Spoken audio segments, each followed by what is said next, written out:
All right. So today, the last part of this lecture, we'll just try to solve a linear program using simplex, which is the algorithm we'll just describe. And then we'll talk about duality and end it up with telling you how to solve this linear program using Excel and its solver. All right. So the first step in converting to an algorithm that uses completely algebraic techniques is to move an LP into a form which is called the standard form LP. And what the standard form LP is up here. So you want to convert everything into this standard form, which only has non-negative variables and only equality constraints. Why that? Because they're trying to find a corner is easy, and it's also very easy to describe what an adjacent corner is and to move from one corner to its adjacent corner. So, but then one would worry about saying that if I only want to look at LPs like this, perhaps it doesn't represent all possible LPs, that perhaps there are some LPs that cannot be converted into that. And one of the very simple results is to say that given any LP, you can always convert it into a form which looks like this. Here's our LP, which certainly does not look like this. It has non-negative variables, all right, but its constraints are inequalities, not equalities. And there's an easy fix to that problem. Introduce a new variable, a new non-negative variable, for each of those constraints. For the top one, I introduce a new variable, rsc. S stands for slack. C stands for the fact that this was a corn constraint, so that's the C. There's a slack for the lower variable called S sub h. And if I say that they are non-negative, then this set of constraints clearly implies that both, and that implies that SC and SH must be non-negative. They're both equivalent. So anytime you have an inequality, you can convert it into an equality by sticking in a variable which is non-negative. So the only complication that, well, if you had variables here, if you had an LP variable here which was negative, that's again not a problem. You can take the negative of that. So the only worry that we have is, what if there is a variable, some say x, which is free, meaning can take negative and positive values.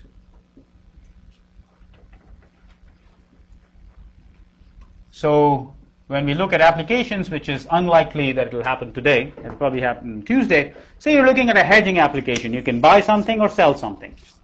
Or you can buy it short, you can sell it short or buy it long, in which case the decision variable x can take both positive and negative values, whereas this LP formulation says you can only allow non-negative variables. So how does one fix this? Some of you at least have seen LP before.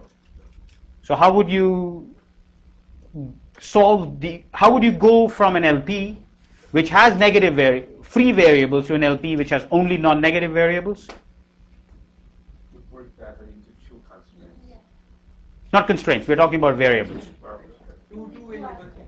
Right. So the basic idea is that if you have a variable x that takes positive or negative values, you can always write it as a difference of two variables, y and z, or y minus z, where y is greater than or equal to 0 and z is greater than or equal to 0. And any place where you see this variable x, put y minus z there. And so now you have a new LP which has only non-negative variables. There's a little complication with this, and not in this homework, but in the next homework, you will get a problem where if you do this replacement, problems happen. So it's not like you can blindly use it. Sometimes it causes problems, and one has to be careful about it.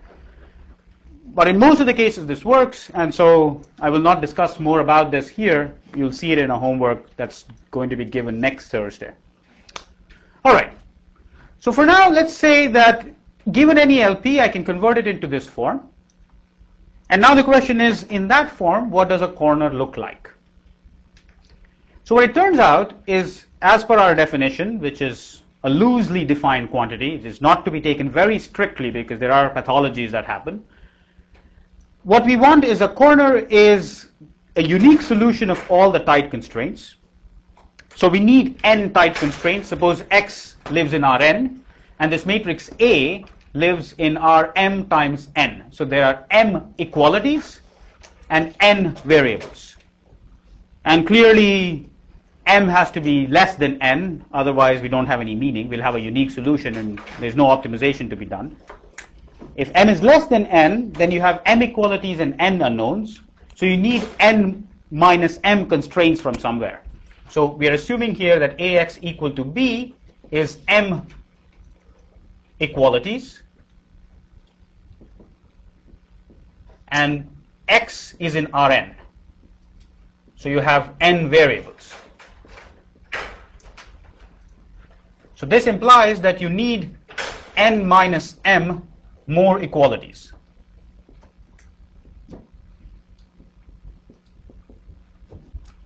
In order to uniquely define a point. And where can you get those equalities from? From here. Those are the only set of constraints that can be made tight. So this means that n minus m variables are equal to 0. If you choose an equality from down there, it only sets the variable to 0. So our definition of a corner is that a corner can be defined by setting up the set of variables that are set equal to 0, and that set will be called n, and they are called non-basic variables, and all the other variables that are non-zero, which is the set B, which is the set of basic variables. So the size of set B will be exactly equal to the number of inequalities, and the size of the set n, which is non-basic, would be the difference between the number of variables and the number of equalities. Yes? Could you repeat this? Could I repeat what? This whole explanation? Yeah. Okay. So I start off with m equalities. I just assume. So let's look at this particular problem. Let's do it concretely here. So how many variables does this LP have? It has 4 variables. XA, XB, XA, SC, and SH. Right? It has 2 equalities here. So my m, for my example, m is equal to 2 and n is equal to 4. Every corner has to be defined by the unique set of constraints that are tight at that point. There are 4 variables, which means I need 4 equations from somewhere to make it tight. So the leftover equations, which is n minus m, is equal to 2. Equations must come from this part, x non-negative. They must be tight. And if they are tight or binding, what does it mean? The corresponding variable is 0. So that means that 2 variables, in this case, will be set to 0.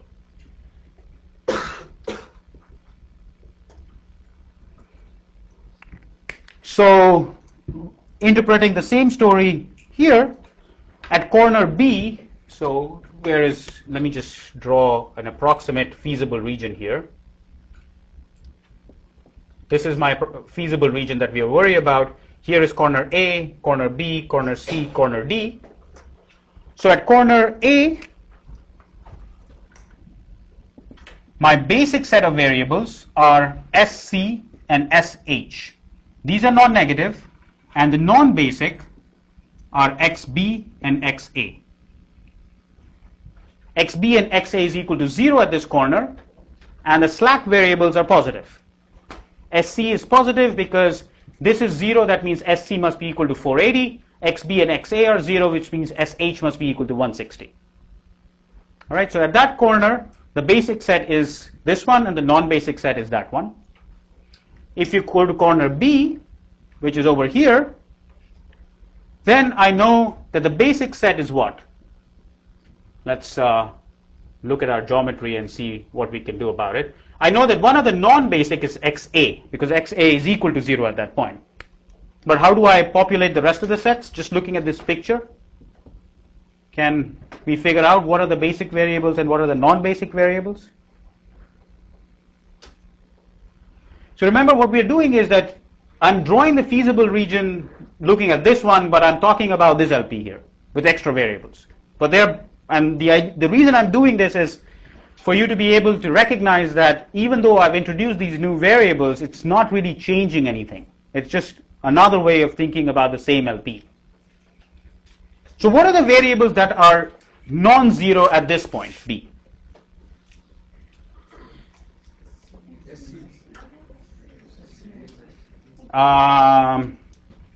Let me just actually tell you what these constraints look like, because that might be relevant. So this upper constraint here, this is coming from the corns.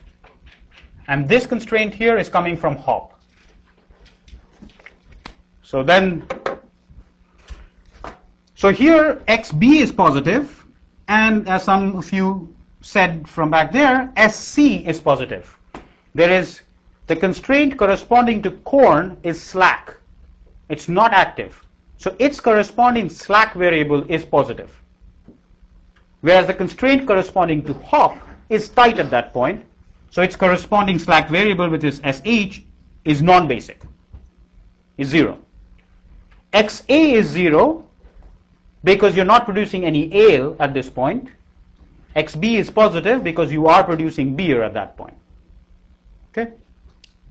Is this geometry of going from the non-standard form LP to the standard form LP reasonably clear?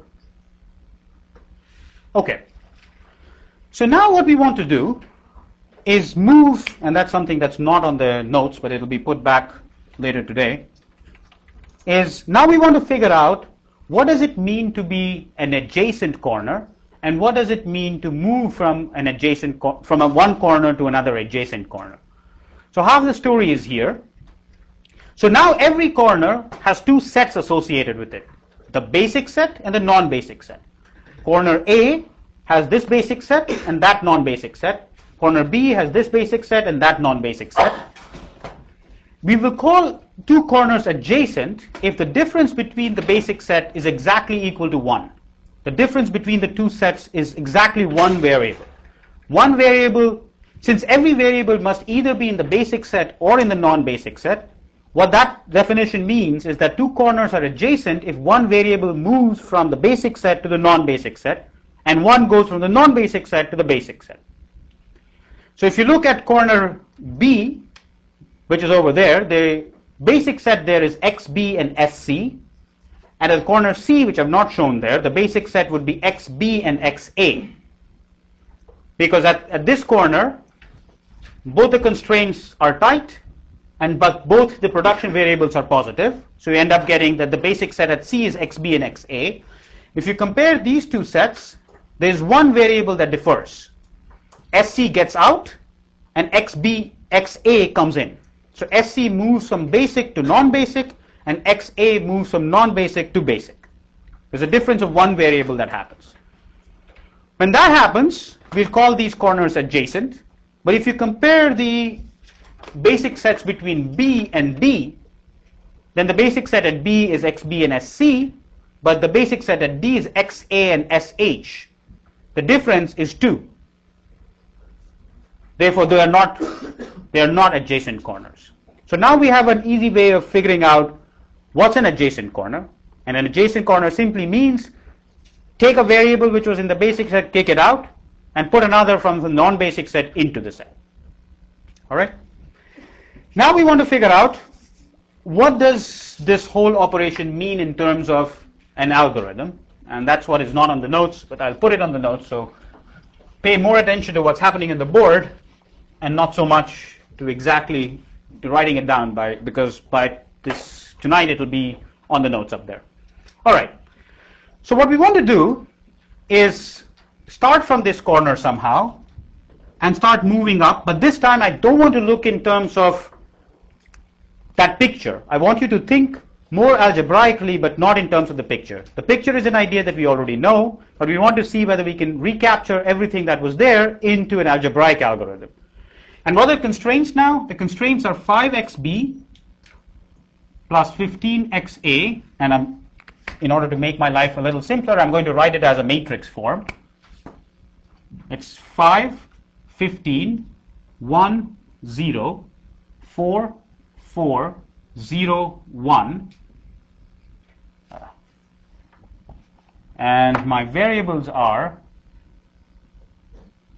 xb, xa, sc, sh, and that must equal 480 and 160. Okay. So that's what over there. SC doesn't play in the second one, so you've got a 0 in the place of SC, and SH doesn't come in the first equation, so you've got a 0 there. All right. So the way the simplex algorithm works, it says that, well, the non-basic variables are set equal to 0. So I'm going to start from my corner A. So the non-basic sets are equal to 0. So this column and that column, so this is what corresponds to the non-basic set. This is what corresponds to the basic set. So these are both set equal to 0. So this equality simply means that 1, 0, 0, 1 times SC, SH must be equal to 480, 160. Which implies that I know what the values of SC and SH are.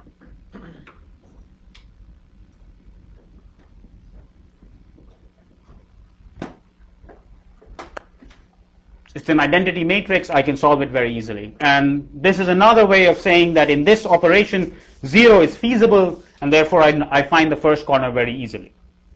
Now what I want to do is move from this corner that I have to another corner. And what are the possibilities that I have? The possibilities is to move in one of the non-basic directions. Every non-basic direction gives me a new corner. I want to try to move in by either putting the first variable into the basic set or by putting the second variable into the basic set. So suppose we start with the first variable. So if I move in that direction and these equalities have to hold, what will happen? So I have 5, 4. I change it by a little bit. So delta xb, I start moving in that direction, plus 1, 0, 0, 1, delta sc, delta sh must be equal to 0. What has happened here? What I'm saying is that if I move in the direction of the first variable, which is xb, I still have to make sure that these two equalities hold. And if these two equalities hold, the only way they can hold is that the change in SC and SH must compensate so that these equalities are there. From which I end up getting that the change in SC and the change in SH is exactly given by minus 5, 4 delta xb. Pictorially, we had seen that this is always the case. I can write the change in what happens to a set of variables by simply looking at the direction in which I'm moving. In the morning, in the pictorially, I was saying either going in this direction, going in that direction. I can write out what happens to the variables. Putting it in this form, it simply tells me that I have a very easy way of algebraically manipulating them. That's all. It's just a technique by which the same picture can be generalized to something where you can't draw things and you can't see what is happening. Okay. So if this is the perturbation that happens, then what is the change in the objective? That's simply P transpose times the change in the first variable, the change in the second variable, the change in the third variable, and the change in the fourth variable. xa is equal to 0, so it's simply the coefficient of the first variable, which is 50. What is it? 13? Where's my picture gone? So the coefficient of the first variable, 13 times delta xb, plus 0 times delta xa, or no, not 0 times, plus 23 times 0, because xa does not change, plus 0 times delta sc, plus 0 times delta sh. And so from there, you end up getting that this is 13 times delta xp, and which is positive. So the rate of change here, delta objective divided by the change in the variable, is equal to 13. That is the gain that you get by moving in the direction xp. All right? Now let's do the same calculation, exactly the same calculation for the other non-basic variable. So now if I choose to move in the XA direction, then I'll take the second column, 15.4 multiplied by delta XA plus 1001 delta SC delta SH. This must be equal to 0. And if you work through the calculations, you'll end up getting that the delta objective here over delta XA is going to be 23. And just go through the same calculations. So it means that at the corner that I'm sitting at, I've got two adjacent corners. So what does this corner correspond to? In which direction am I moving when I'm increasing XB?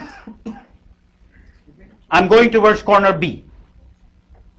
When I'm changing XA, I'm going towards corner D.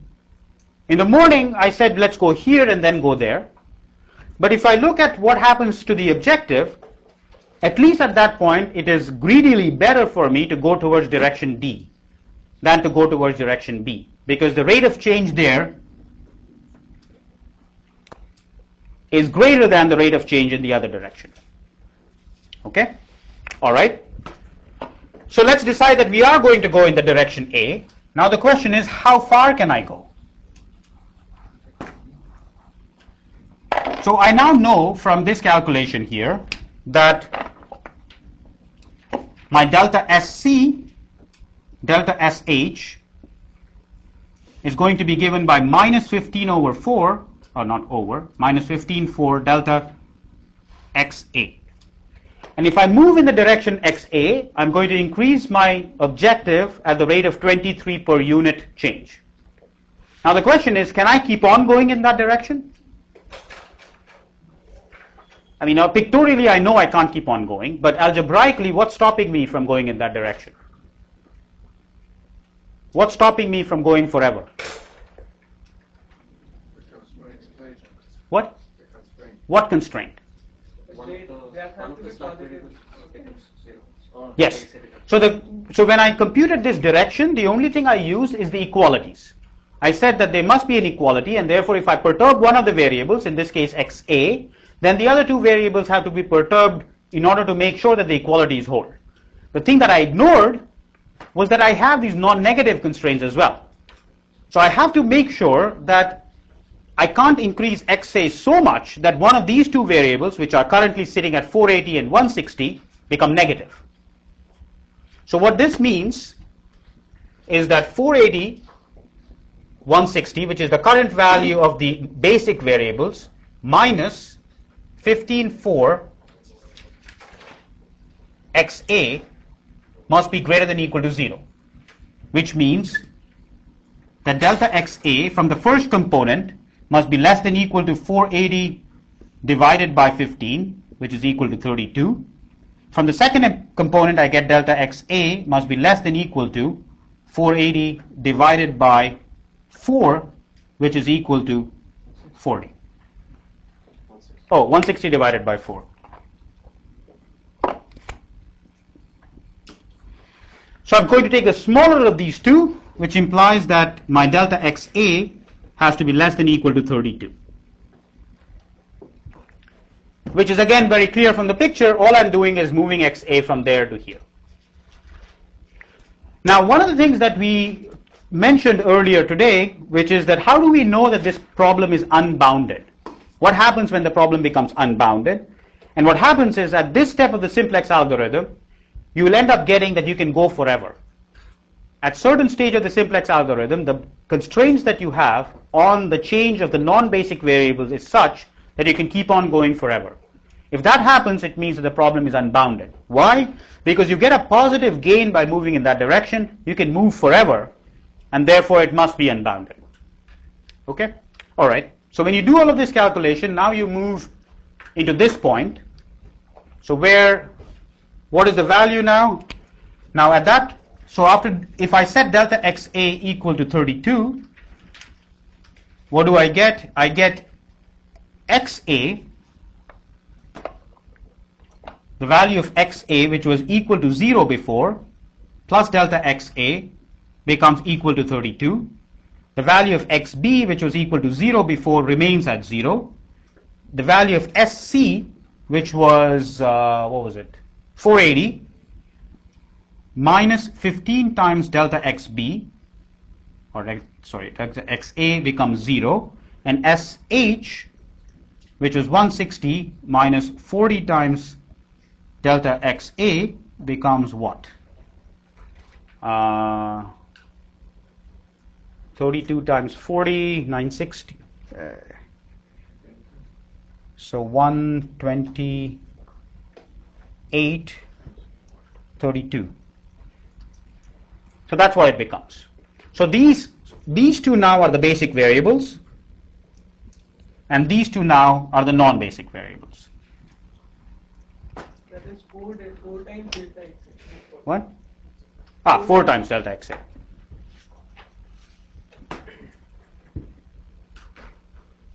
All right, so we now go to a new point. New basic variables are now going back to this picture here. This is now basic, and this is now basic. This is non-basic, and this is non-basic. Now we start doing the same story again. We've gone down to this corner, and now we want to check what happens to the adjacent corners again. And how do I get the adjacent corner? Try to introduce the non-basic variables in. So now the two non-basic variables are here, delta xb and delta sc.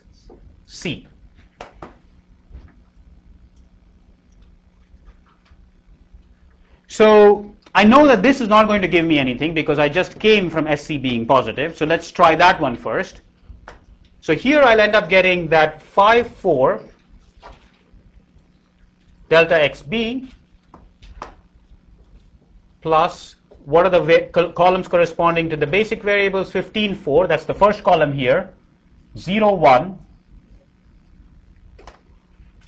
delta xa and delta sh. That must be equal to 0. So the idea behind the simplex is that you introduce the non-basic variables one by one, but you keep all the basic variables. The two basic variables correspond to xa, the second column, and sh, which is the fourth column. Those are the two columns sitting here. I introduce xb, and I set the total change equal to 0. I solve this, so I end up getting that xa delta xb will turn out to be 15, 4, 0, 1, this matrix inverse, times 5, 4, with a minus sign, times delta xb. You can compute it. We'll end up getting some numbers here. So that What? delta s. Oh, here.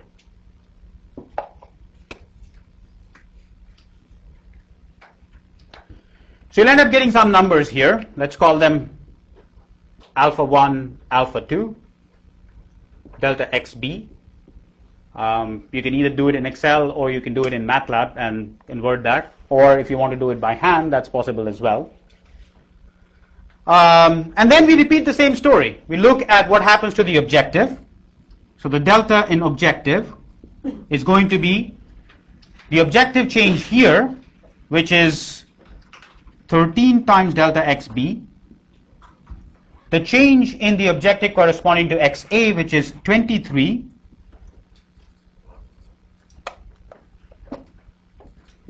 times alpha 1 delta xb plus 0 times alpha 2 delta xb. So this corresponds to SC, this corresponds to XA. The entire expression is in terms of just the change in XB. So if you add it all up, you become 13 minus 23 alpha 1 delta XB. If this quantity is greater than or equal to 0, advantageous to move,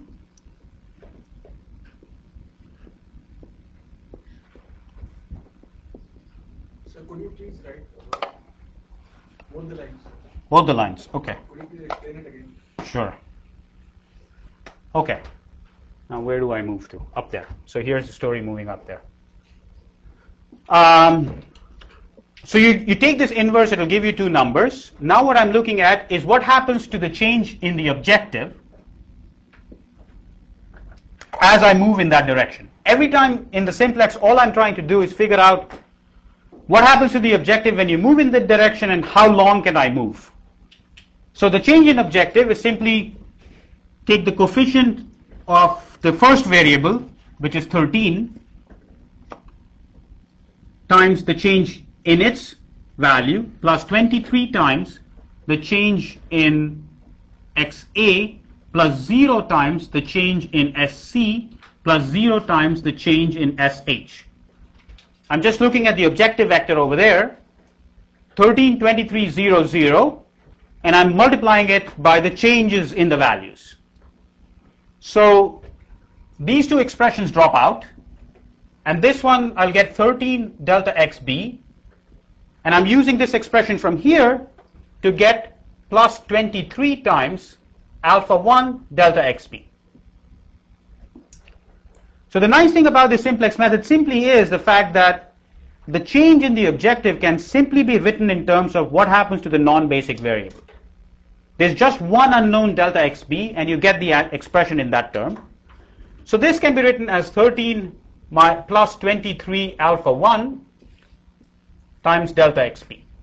So if this quantity is greater than 0, let's say, then move. If it's less than or equal to 0, stay. Right? In this particular example, we know that that quantity 13 plus 23 alpha 1 is positive. Why? Because I know that's optimum. So I've moved it here, and now I'm moving towards that corner, and I know that's optimum, so you'll end up getting that quantity to be positive. But in general, what you want to do is compute these numbers and see whether they are positive. If they are positive, move. If they are negative, stay. If on the other hand, I'm trying to solve a problem which is a minimization problem, what do I do? Change it to a maximization problem. Change it to a maximization problem by putting a negative sign, or invert these rules. If it's positive, greater than or equal to 0, stay. If it's strictly less than 0, move. It's just the idea is simply you're looking at the objective and you're moving if you're improving the objective, and you're staying if you don't improve the objective. How far can you go? So let's write out. So here's what my expression for the delta XA and delta SC is. So the next question is how far? And that's going to be the minimum. So here's my values 32 and 32. Okay. So we want to make sure that XA, SC plus alpha 1, alpha 2, delta XB must be greater than or equal to 0, which implies that delta XB must be less than or equal to, what happens now? Minus XA divided by alpha 1, and delta XB must be less than or equal to minus SC divided by alpha 2. And to take the minimum here.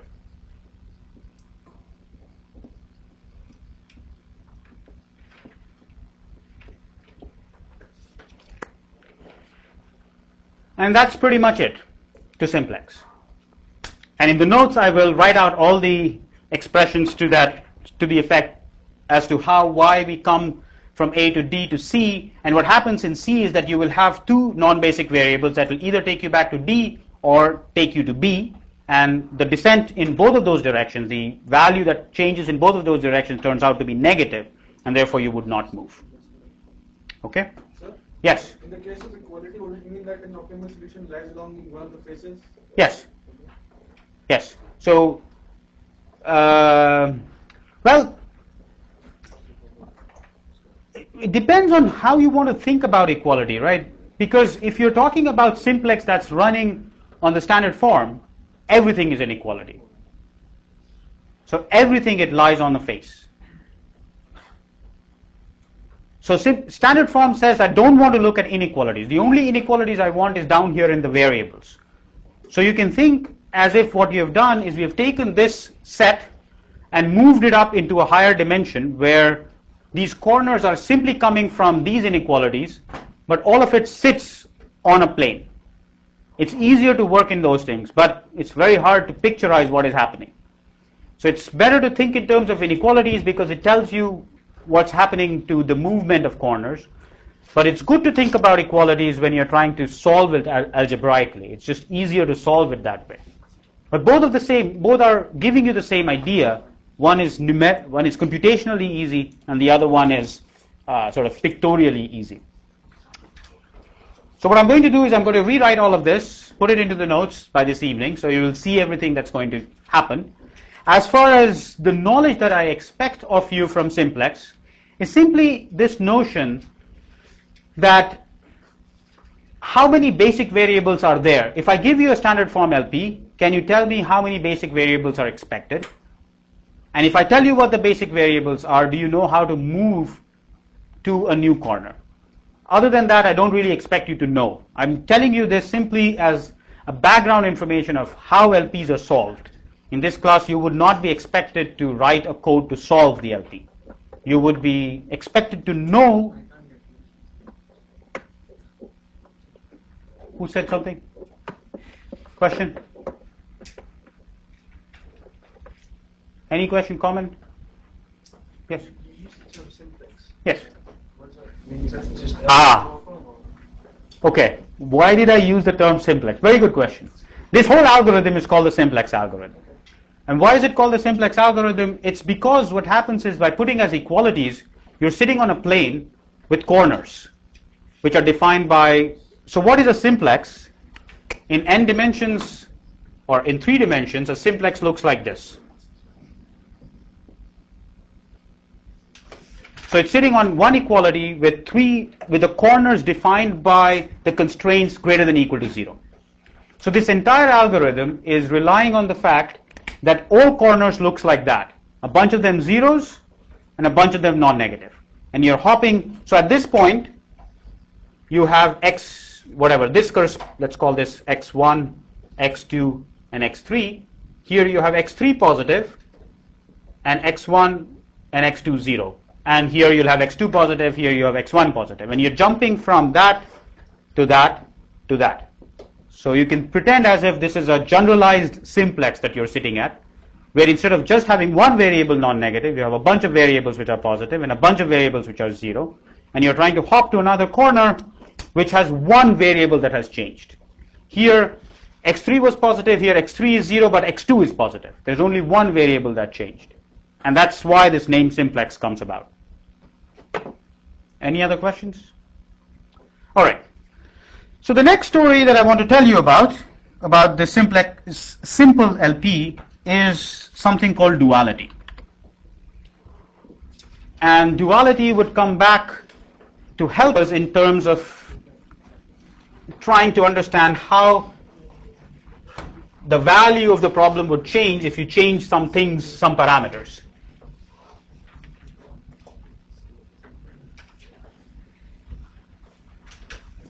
Okay, so the story for duality begins by looking at upper bounds for linear program. I'm looking at a maximization problem. If I wanted a lower bound for this, how would I compute it? Just any old row bound. If I'm sitting at a maximization problem and I want to find a lower bound to the optimum value, how do I get it? Take a feasible point. Just take any old feasible point, compute the objective value at that. Since this is a maximization problem, its optimum value must be better than whatever value is attained at the feasible point. So now what I want to do is turn around and look for an upper bound to this problem. So upper bounds are harder because now I have to sort of examine all feasible points. But that's like solving the LP. So I might as well, try to see if I can find cheaper ways of doing it. And one way of doing it is by something called Lagrangian relaxation. We'll return back to this topic in nonlinear programming, but here it's just so simple that I won't even want to use the word Lagrangian relaxation. What I do here is I take the two constraints multiply them by non-negative numbers. Take two numbers, any numbers, u1 and u2, which are real numbers, both of which are non-negative, and add it to the objective. Okay? So for all the feasible points, these two constraints are satisfied. Therefore, the quantity here in the bracket is non-positive. The quantity here is also non-positive. u1 and u2 are non-negative, and you're subtracting them, which means that this objective function is larger than that objective function. Right? I'm looking at the feasible points. I'm saying that this is non-positive. I'm multiplying it by a non-negative number and subtracting it. So I'm adding something to the objective, and therefore the objective value here is greater than the objective value there. Next step that I do is that I throw away the constraints. So I had two constraints here. I just remove them. And then I rearrange terms. What do? I collect together the terms that correspond to xa and xb into one bracket, and all the terms that do not involve xa and xb, I throw them out. So here's a term 480 times u1, that's sitting over here, 160 times u2, which is sitting over here. The coefficients of xb are 13 from here, minus 5u1 from there, and minus 4u2 from there. The coefficients of xa are 23 from here, minus 15u1 from there, and minus 4u2 from there. So I just put them together. Now, I throw away the constraints. If I throw away the constraints, I make the objective value larger than what it was before. Constraints are preventing something from becoming larger, so I throw them out. I end up getting something larger, so I still have that this is an upper bound on my LP. Now I look at this optimization problem that's in here. And if I look at that and say, if the quantity in this bracket for the choice of u1 and u2 are some unknown numbers for now, but for some choice of u1 and u2, if this bracket is positive, what will happen to this maximization problem? It'll be unbounded. I can take, only thing I'm saying is that xb must be non-negative, so I can take it to plus infinity and drive the optimum value of this maximization here to be plus infinity. Similarly, if this quantity in here was positive, then again I can drive it to plus infinity. But if both of these are non-positive, then what's the best thing I can do? xa and xb 0. In which case, what happens to my upper bound? Whatever is left over. Right? That's what is written over here. The upper bound is equal to 480 times u1 plus 160 times u2 if 13, this is reverted, shouldn't be. So the constraint, it should say p is less than equal to the upper bound, which is 480 times u1 plus 160 times u2, under the condition that 5 times u1 plus 4 times u2 is greater than or equal to 13, and 15 times u1 plus 4 times u2 must be greater than or equal to 23, and it's plus infinity otherwise.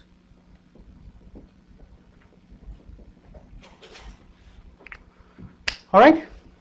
Now what I want to do is actually get myself the best possible upper bound. For any choice of u1 and u2 which satisfies these two constraints, I end up getting an upper bound. And what is the upper bound? This quantity. Now, since I'm interested in the best possible upper bound, what I want to do is minimize it. So I end up getting that the best possible upper bound for P is equal to the minimum of 480 u1 plus 160 u2 such that 5 u1 plus 4 u2 is greater than or equal to 13, and 15 u1 plus 4 u2 is greater than or equal to 23. And remember, we had assumed that u1 and u2 were non-negative, so that's another constraint. So you end up getting that the best possible upper bound that you can compute is the optimum solution of another LP. And this LP is called the dual LP. This is called the dual LP.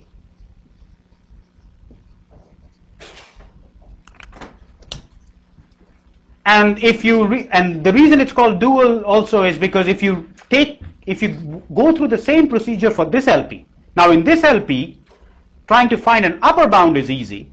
Just take a feasible point. The optimum value is going to be lower than that, so that getting an upper bound is easy. The tough part here is to get a lower bound. When you compute the lower bound, you'll end up getting the same LP that we started from. The entire exercise will repeat itself another direction, and you'll end up getting that the best possible lower bound is given by the solution of this LP. And that's why they're called duals. They are connected with each other in this sort of way where they're primal. One of them is the dual of the other. All right, why do we care about this thing?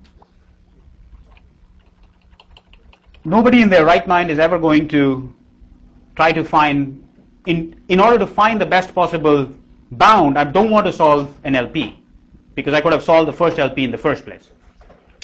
But the nice thing is that these primal and duals have some interesting properties which allows us to use them for certain other purposes. So the first theorem says that if primal and the dual LP have a finite solution, meaning that the primal has a finite value and the dual has the finite value, then they are equal. All that we were able to show right now is that P is less than equal to D. It could be that D is strictly greater than P. But the theorem says that that's not going to happen. If they have a finite value, then P must equal D. But there are other things that can happen. The primal, which means P, could become infeasible, but the dual, which means D, also becomes infeasible. So you get P equal to minus infinity and D equal to plus infinity. Primal is unbounded, dual is infeasible, and so on. So these are cases that we don't need right now. We'll return back to this next week when we talk about using duality to get some prices for various securities. But right now, just other cases happen. But today what I'm interested in is the case where primal and the dual have a finite solution and P is equal to D. Now what happens? Can you represent this graphically if it is possible? Represent what graphically? Primal and the dual. That's going to be a hard one. It doesn't give you anything. I mean, you can solve this problem or... The problem is that these guys are living in different spaces. So in this particular case, it turns out that we are very lucky, and the only reason we are lucky is because we have two variables and two constraints, and that's why the primal starts looking like the dual. But if you had, in general, the dual lives in a space whose number of variables is equal to the number of constraints here, and the number of constraints is equal to the number of variables here. So they live in different spaces, and it's hard to see what's happening.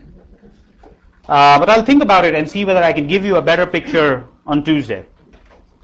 But let's not worry about what happens at the bottom. Let's talk about something else, which is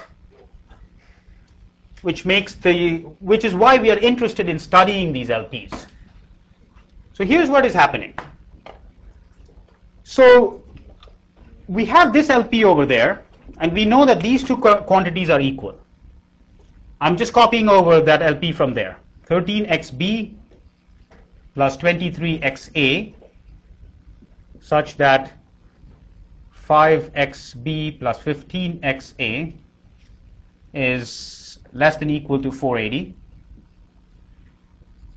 4xb plus 4xa is less than equal to 160.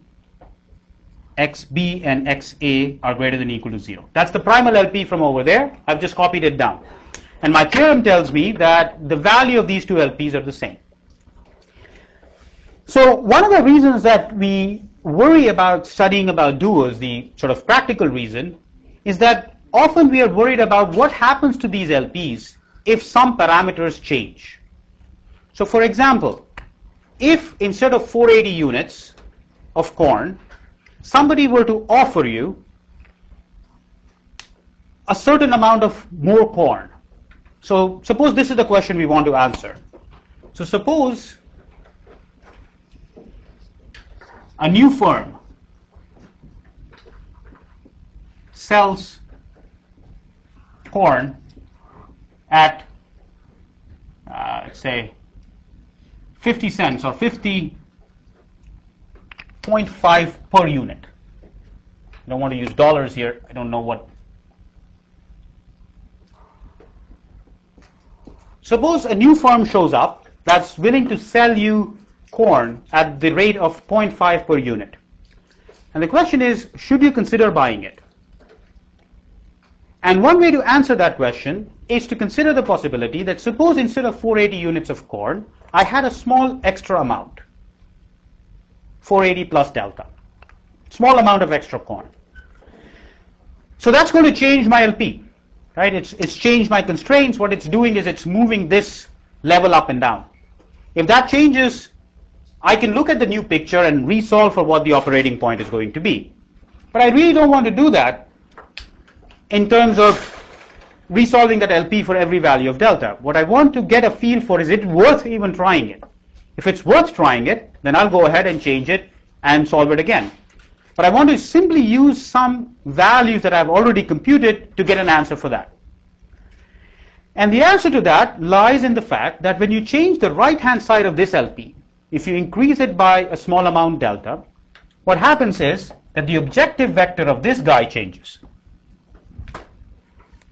So now the objective vector becomes 480 plus delta times U1,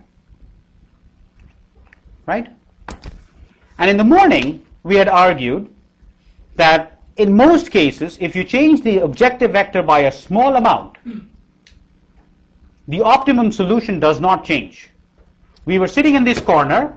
Here was our objective. If I moved it by a small amount in each direction, nothing's going to happen. That will still remain optimum. So what does that mean? It means that this guy's optimum solution is going to change because you've moved the constraint up and down. Whereas for this LP, the dual LP, the optimum solution for U1 and U2 is not going to change, at least for small delta.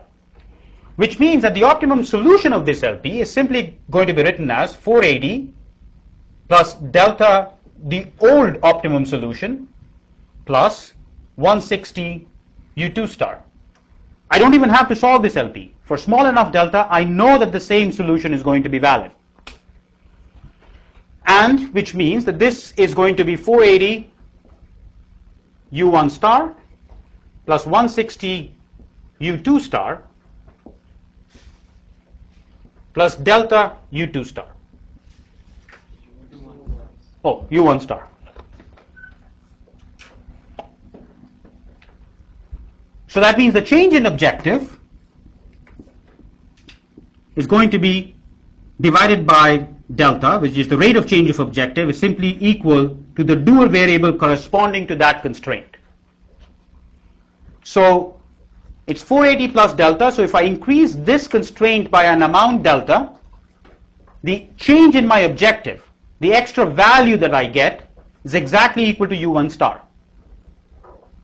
So now if that is going to be true, at least for small delta, how do I answer this question?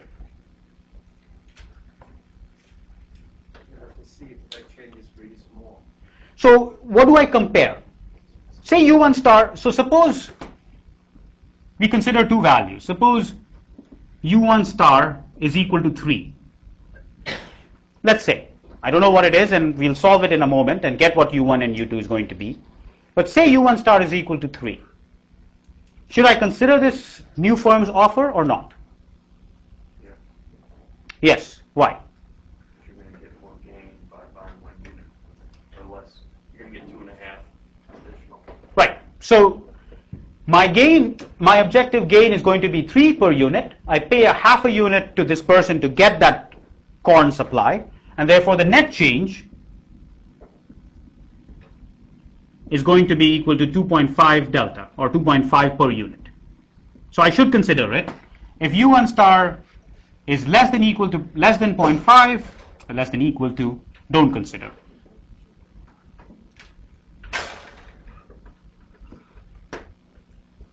So that's a very, I mean, this is one of the reasons why we like to talk about dualities, because we want to answer questions like this. What happens when things change? typically when you solve anything in practice, you do not know exactly what it's going to be. One could be that a new firm sells things. Another thing could be that this 480 units that you have estimated is incorrect. That the real amount that you see is 480 plus or minus delta, and you want to figure out what is the change in my objective function as that delta changes. Is it going to be huge? Is it going to be small? That's given by U1 star.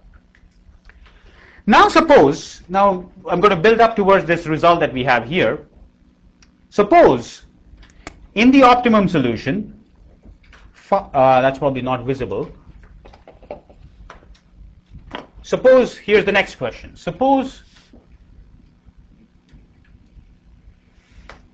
when I look at the optimum solution XA star and XB star, these are the optimum solution of this LP. It so happens that 5XA star plus 15XB star is actually less than 480. At the optimum point, this constraint is slack. It's not going to happen in our problem here because we found that the optimum is at this corner. But suppose the optimum was at this corner, then the first constraint would be slack. What do you think should happen to U1? What should be the value of U1 star? Now, for those of you who have studied linear programming, you know the answer, but I want you to argue the answer in terms of rates of change. What do you think U1 star should be?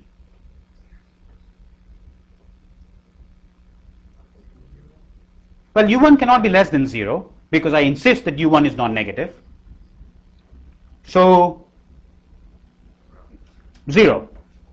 Now, can anyone argue for me? Just not even looking. So there's an easy solution. That's why the bottom part of that graph there, the paper there, has been hidden, which will tell me that U1 should be 0 in that particular case. But I want you to argue simply from this rate of change idea. That is, the change in the objective divided by the change in the constraint is exactly equal to U1 star.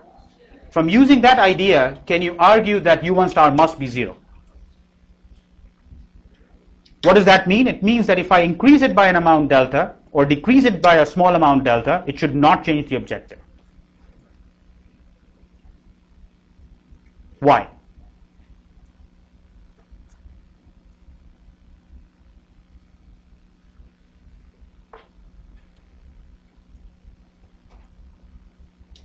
Yeah? You already said you had slack left over, so it's irrelevant adding more. Or subtracting a little. Yeah. Yeah. So the thing is that if the constraint is slack, it means effectively the right-hand side is much smaller than what the left-hand side requires. Or in this case, sorry, the right-hand side is much larger than what the left-hand side requires. So I can move it in either direction a little bit without changing anything. The objective does not change because the point remains the same. And because the objective doesn't change, U1 star must be equal to 0. Okay. The other thing that's not covered here, and that's something that I don't want to talk about in detail, is that clearly this whole rate of change idea has got to break down if you increase delta by a whole lot. This is the same story as if you perturb this objective vector, which is what the objective becomes, by a small amount, everything's okay. You're sitting at that optimum point. But if you increase it by a lot, it's going to jump to some other optimum point, which means that this old optimum solution no longer remains optimum, and you're not able to get this expression. So what is the range of delta for which that will work? You can compute that. So the range of delta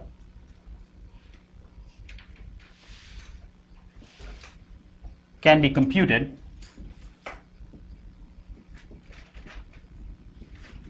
and computing that is called sensitivity analysis. And what we are going to do now, what time do I have? Good. What I'm going to do now is move into Excel and show you how all of this stuff that we just talked about is computed. Ali, did you cover solver yesterday? No. Okay. So let's go here. Sir? Yes. What chapter is all of this from? You said you tell us. Yes. When the notes go up, it would be explicitly told you. Okay. Just wait for like 2 hours. You'll have that information. Okay. So what I'm trying to do right now is express this LP onto Excel. And the way, how many of you have seen this solver before? You raise your hands a little bit higher. Halfway up means that you've seen and have forgotten. Okay, so a minority. Okay, so let me just go through it. How many of you have used Excel? Okay, very good. I would have been one of the people not raising hands 2 years ago. So if you haven't, don't be ashamed. It's not I'm trying, I shouldn't say this publicly. But, all right. So the basic story is that in Excel, everything happens in cells. So no matter what you do, you have to represent everything by cells. So what I've done here is, so this clearly shows my incompetence with Excel. What happened here?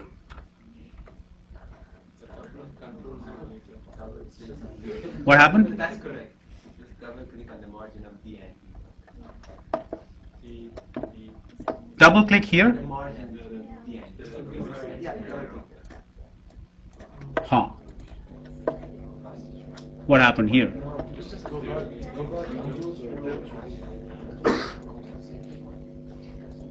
Ah.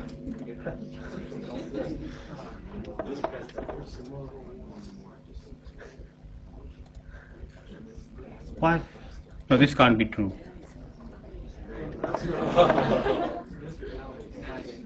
Well, there's something screwed up. Let's figure it out. Anyway, we can try.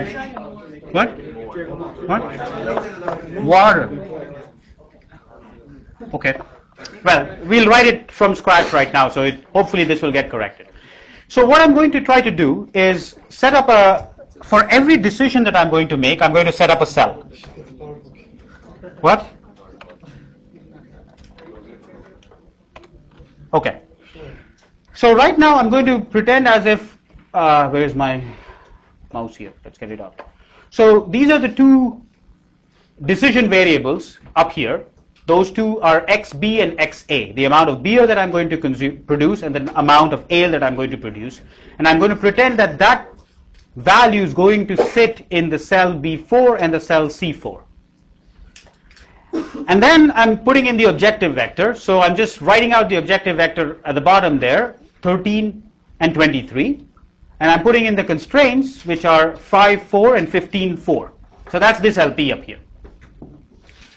Now what I want to do is make sure that the constraints hold. So in order to do that, what I have to do is create the value of the left-hand side of the constraint. So this side has to be less than that side. That side is a number 480. So I just wrote that 480 over here and 160 over there. And this less than equal to is just a dummy less than equal to. Excel doesn't care about it. I'm just writing it there so that I know what I'm writing there. Now what I want to do is compute the left-hand sides and put it on the other side of this constraint. So here's what I use the expression. Now the question is, why does this stupid expression doesn't compute for me? Type it again. Okay. So this is the Windows strategy. If it doesn't work, type it again. So sum product is a function that either multiplies component by component, it multiplies two columns or two rows and adds them up. So what I want to do here is take 5 times the cell B4 and 15 times the cell C4 and add them up, and that will become my left-hand side. 5 times XB, 15 times XA. All right, so I'm going to write here, let me just write the cell numbers here so that we know what I want to do here. What I want to do here is 5 times B4 plus 15 times C4. And I want to put this value into D8. So D8 is less than equal to F8. This is going to be the constraint that I want to put into Excel. Okay. So B8C8 times, what is it?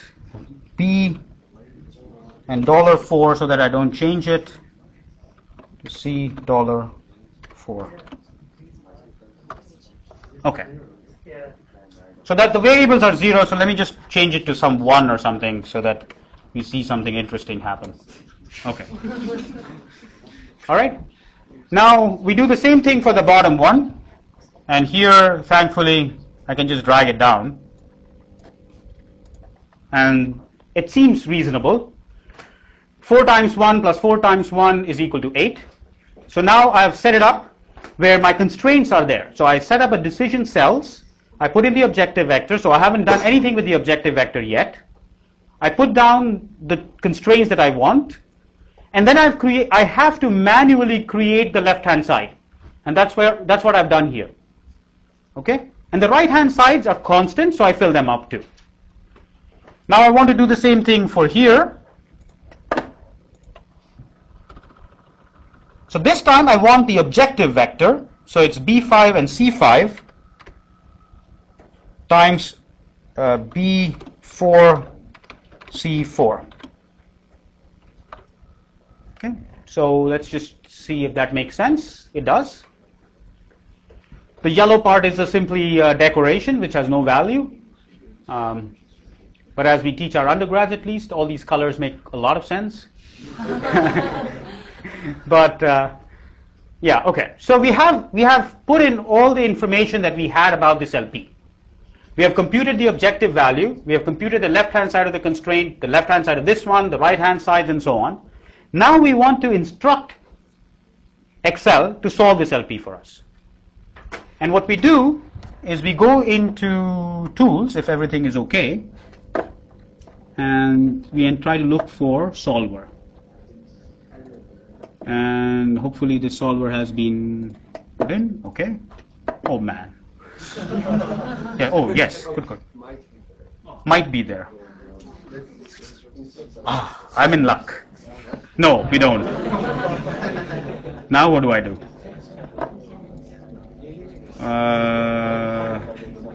All right. Let's just take a 2-minute break. I'll be right back with my laptop.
Okay.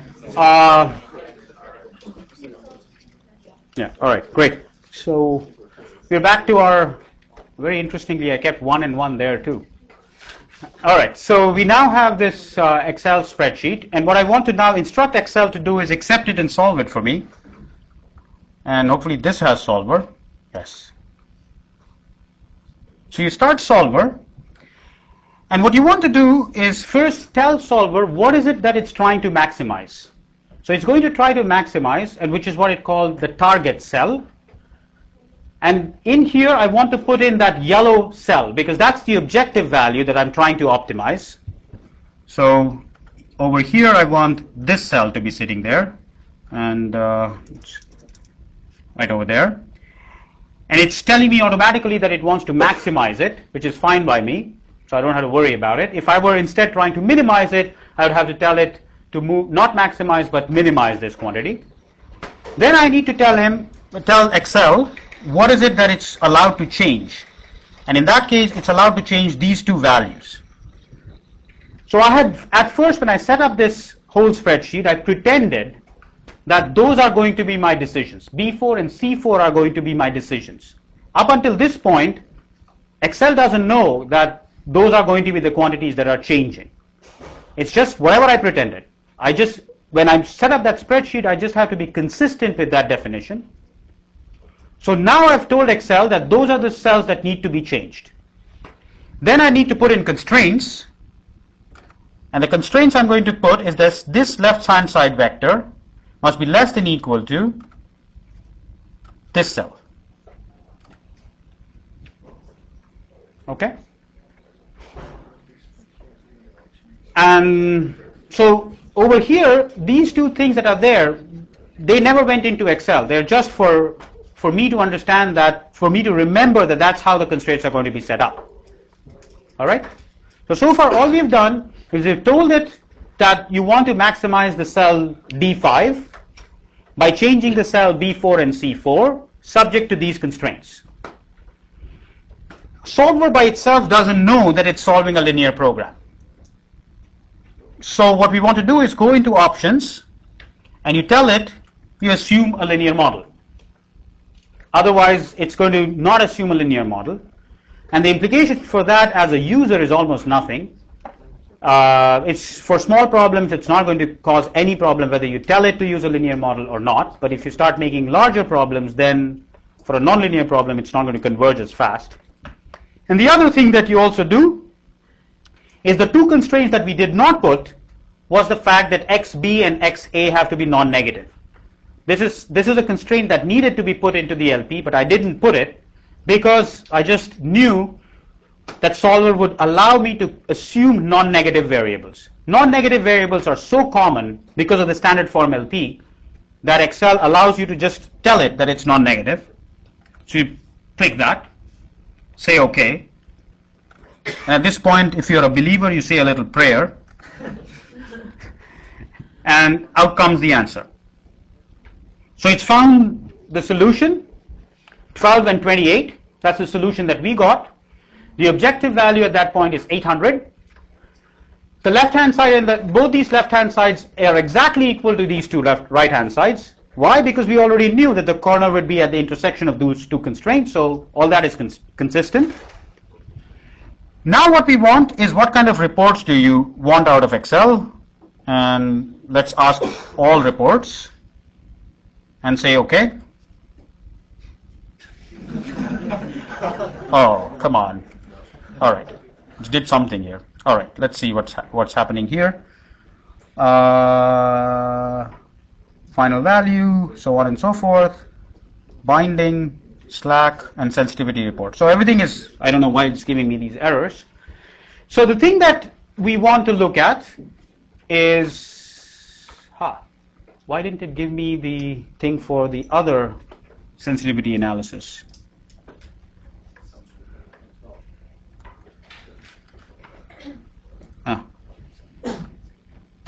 What happened here?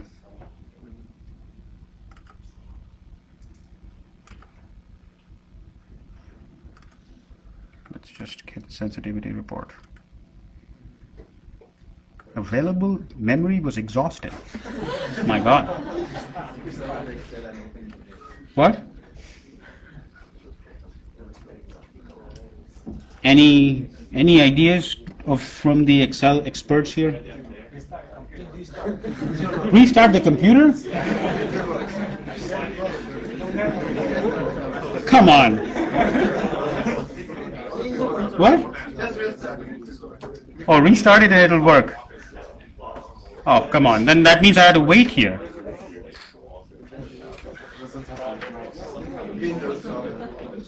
All right. Oh, come on.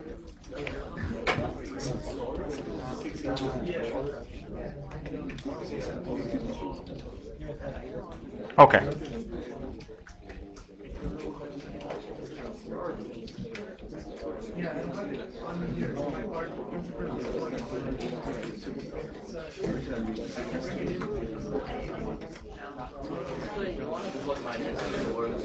It works? Okay.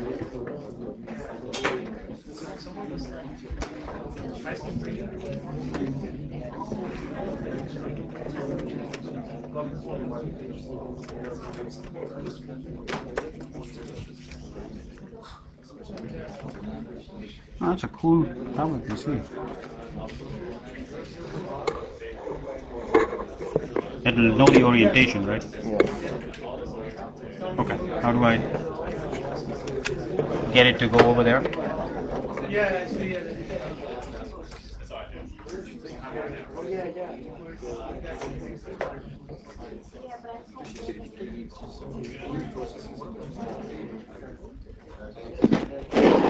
Very good.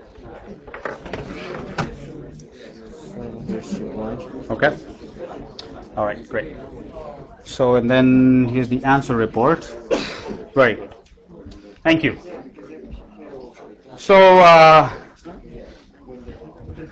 this is so cool. All right, so this is the LP that we were working with, and then you ask it to find those three reports, and it ends up giving you an answer report, which should look like this, if everything works. And what it tells you is what happened to the target cell. The original value, I mean, this original value business in this particular case is useless. The final value was 800. The final value of the decisions was 12 and 28. It tells you about the constraints, the corn and the hops constraint. Both of these are binding, and the slack is 0, as was expected. The thing that I'm more interested in is what happens to the sensitivity report. So this is the part that we talked about very vaguely, and we never really computed anything about it. So what this tells you is that the decisions, the objective coefficients of the two decisions were 13 and 23. And when we talked about in the morning, we talked about how you could change this vector a little bit without changing the optimum solution. And what the sensitivity analysis says is that if you keep the second component 23 fixed, and you just vary 13, you can vary it in the range 5 1/3 to 10. No, allowable increase. So you can go from 13 up to 23 without changing the optimum solution. You can reduce 13 by 5 1/3 without changing the optimum solution. But the important thing to remember is the fact that 23 will remain fixed. It's not telling you what happens when you change. It's not telling you what happens when you decide to change both of them. Only one by one. Right? And same is the story over here. Keep 13 fixed, you can reduce 23 by 16 and still remain at the same point, or increase it by 16 or decrease it by 10 and you'll remain at the same point. Now here's what it does to the constraints. The constraints, it's giving you the shadow price. Shadow price is nothing but dual variables.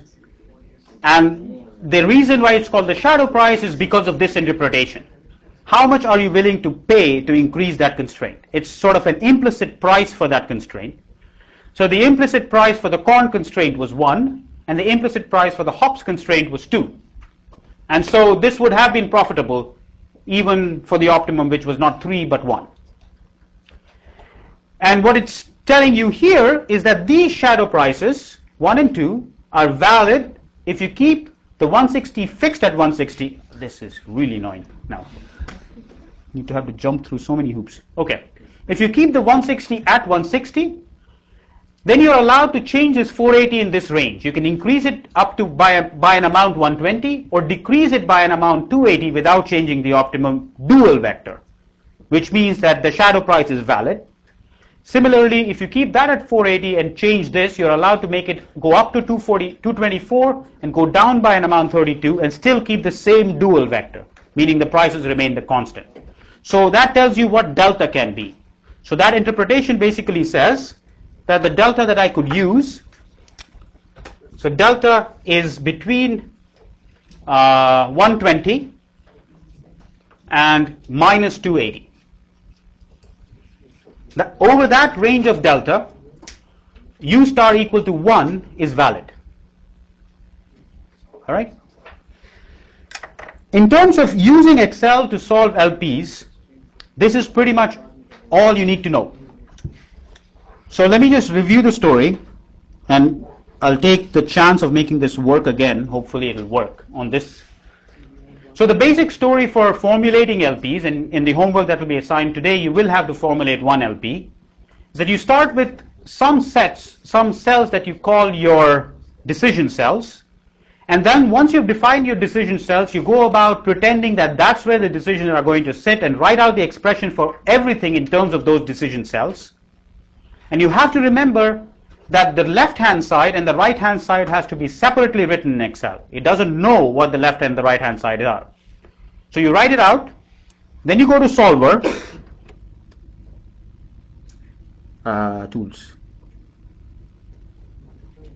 and then you put it in there by putting it the target cell, putting in the changing cell, putting in the constraint, and then you say this prayer. No, it doesn't. The prayer didn't work last time. So it gave me, this time this guy's computer is good, and then you end up getting this. So all of the story in terms of actually working with LPs is just there. And everything that you need to know about solving LPs is pretty much that. So from now, what we are going to do is that we're going to assume that we know how to solve LPs. We know some idea of what duality is, and I'll come back to duality again next week to finish off a little bit that needs to be done. And the rest of the time we'll focus on how do you model LPs, what can you do with them, and how can you do them efficiently. All right? Yeah? Could you explain at the time what the shadow price means? Shadow price is this interpretation. It's the price that you want to pay to increase that constraint by a certain amount.